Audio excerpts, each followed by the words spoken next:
Against this right back, Charlie, definitely. Still on the floor.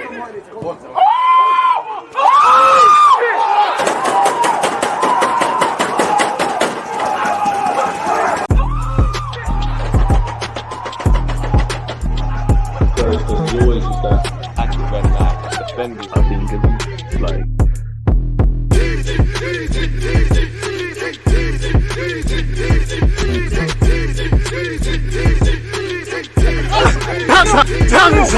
People deluded, I'm back again. Come on, Ian. Man. Come on, Ian. Take two. Come on, Ian. People deluded, I'm back again. First things first, I've had a mare. I'm actually doing this video in a different location. I've actually forgotten my typical mic. I've forgotten my mouse and I don't have my monitor. But the show must go on, you know. In relation to tomorrow, the FA Community Shield, Arsenal versus Manchester City. Make sure you're smashing the like button on this video and you're going over there, open up a new tab and smashing the like button over there and set a reminder. Kickoff is at 4 p.m. We kick off at 3. No excuses, people. As you can see in front of me in relation to this Raya news, again, let me share my screen with you lot. Let me go over to the browser and let's kick on where things are concerned with Arsenal. Now, as you can see in front of me, Arsenal's opening David Raya bid expected to be turned down. Negotiations continue with Brentford. Typically, that happens in business. Yesterday, David Ornstein on The Athletic said Arsenal's opening bid for Brentford goalkeeper David Raya is expected to be turned down. The proposal was slightly below what Brentford are seeking, but negotiations continue over a deal which both parties are looking to complete. Now, again, we haven't got a bid accepted, but you've heard personal terms are not an issue. You heard he wants to make the move. Clearly, Arteta's been tracking this man for a while. We've got his goalkeeping coach. Allegedly, as you can see there, he favours us over Bayern Munich, people. And the key information for me with this Ornstein article is actually in the second paragraph. The proposal was slightly below. So that tells you our opening proposal, you know, in business, you don't typically want to pay the asking price. I don't think this will be done for 40 million. Arsenal will have to pay a bit more than what they expect of a player whose contract is running down next season. And Brentford would have to probably, you know, as the market goes on, probably decrease their 40 million asking price. But it tells you that that was slightly below. So that tells you we're near enough hitting the target. Crucially, negotiations are still continuing over a deal and both parties want to get this done. Clearly, Brentford want to move on with what they want to do. We want to get this guy in, integrate, whether he's going to be a number 2 or Ramsdale's going to be a number 2 or the number 1 or whatever, just get him in this competitive squad and we keep it moving. Bayern Munich have also been pursuing Raya, but the 27-year-old favours a move to Arsenal where he'd be reunited with former Brentford goalkeeper Inaki Kaya. Obviously, at Bayern Munich, Jan Sommer looks like he's going to Inter Milan. You've still got Manuel Neuer. You'd imagine that, you know, there's game time there, really. So with that being said, let's move on. Again, I'm on a different browser. Don't know why I'm not signed into The Athletic. And the Telegraph, I think this is a behind the paywall. It said, we're in advanced talks with David Raya and Matt Turner is making progress in relation to his move to Nottingham Forest, where you hear they actually want to sign Dean Henderson. Now, between Dean Henderson and obviously Matt Turner, I don't know who is a better keeper, but surely, you know, you're going to another situation where you've obviously been competing with Ramsdale. Dean Henderson's been at Nottingham Forest. Would it be too far-fetched to say that he would be the first choice? That being said, I think Matt Turner is a goalkeeper. I don't think he's of the level that we want, but I think he can play in the Premier League and definitely for Nottingham Forest with the greatest of respect. I mean, he's 29. He plays for his country. Nowhere near Ramsdale's jersey. David Raya is clearly closer to that. Arsenal are preparing to sell United States goalkeeper Matt Turner to Nottingham Forest as they enter advanced talks with Brentford over the signing of David Raya. Arsenal are juggling the possible departure of Turner to Forest with their push for Raya, who has made it clear he wants to move to the Emirates Stadium this summer. The clubs are understood to be in talks over the terms of an agreement for Turner, who moved to the Premier League from New England Revolution in the summer of 2022. And in the summer of 2023, probably could keep it moving. Maybe he was a stopgap signing in hindsight, people. Did well at last year's World Cup, has played 32 times for the United States. Don't think he's played that for Arsenal. In fact, it says here 7 times after, you know, we bought him for 6 million. Hopefully there's a little profit there. Allegedly, Nottingham Forest want to sign 2 goalkeepers, and they've also held talks with Manchester United over Dean Henderson. Whether they get Henderson or not, who knows? If they get both, have to question why Matt Turner went there, really. But if they don't, then you probably might be their number 1, really and truly. We all know Thomas Frank has spoken about obviously letting Raya go. We all know Arsenal are trying to get some departures, you know, Partey, Jorginho, don't believe it, don't think either player should go, but have been linked with moves away. The Lokongas, the Tavareses, the Marquinhoses have been linked with moves. Austin Trusty's obviously completed a £5 million switch to Sheffield United, people. And maybe America's the place to go, really. We've got massive fans over there. Our owners are American. Balogun, fair enough, he grew up in England, but he looks set to maybe leave somewhere and sign for 35 all the way to 50 million. He signed Matt Turner for 6 million. If you can sell him for 12 and up, it's a little profit. We signed Austin Trusty for 1.5 million odd quid. You sell him for 5 million. You can't go wrong making a profit, especially to try and offset. We've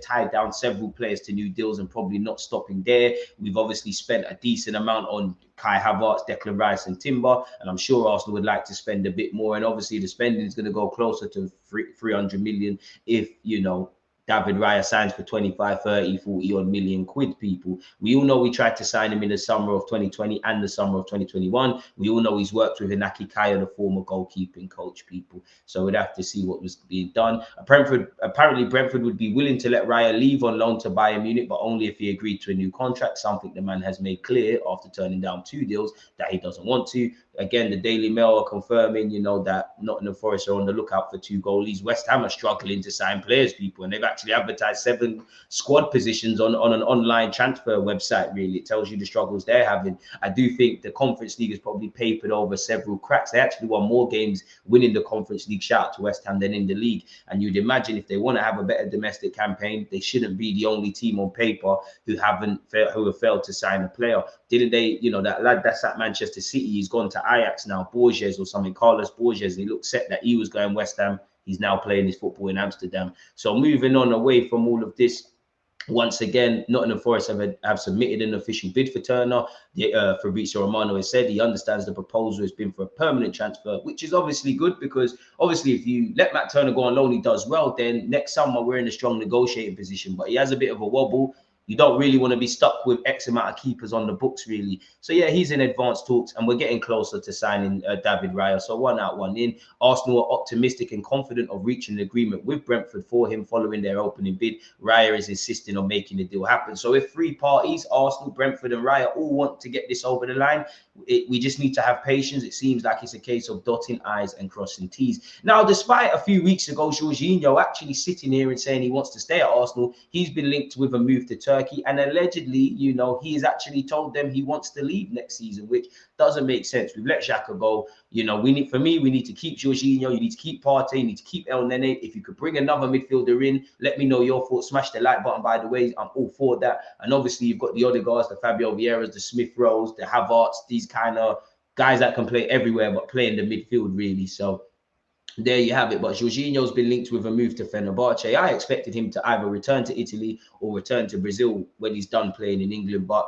apparently Fenerbahce want to strengthen their midfield, and they're eyeing up the Italian people, which who knows? He's played 16 games for us. I don't think we need to let him go, especially being back in the Champions League. We need his experience off and on the field. From one experienced central midfielder to another, Romano has also said Juventus are fans of Partey, but from what I'm told, Arsenal have turned down approaches from Saudi clubs with offers of around 25 to 30 million. They want more than this, otherwise the player will stay. So that's something we've heard for a while. Even 40 million euros may not be enough for Arsenal to sell Partey. Club already turned down offers.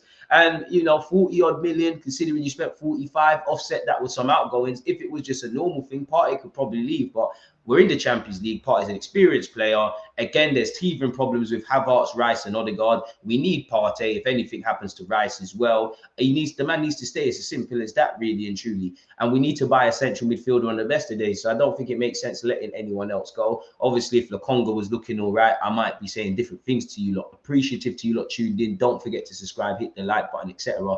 Balogun to Inter Milan won't go away. Inter are back strong for first choice Balogun and have intensified talks. Inter plan to close the deal for 35 million euros, add-ons included, with talks moving the forward. I mean, go and do your thing. Yunus Musa's over there at AC Milan. Plenty of British players or Premier League-based players have gone to Italy. Balogun, go and get football if you can't. And for someone that's barely made any appearances for Arsenal, whether I think he's going to develop or not, whether I think he should stay or not, 35, 40, 50 odd million sell-on clause, maybe a buyback clause for a player that isn't in Arteta's plans. And with that, Ben Jacobs has said he's keen on the move to Inter Milan, but Arsenal will have to drop the price. As the market goes on, we probably have. Balogun's probably going to have to put pressure on Arsenal. Allegedly, he's asked Arsenal to drop the asking price.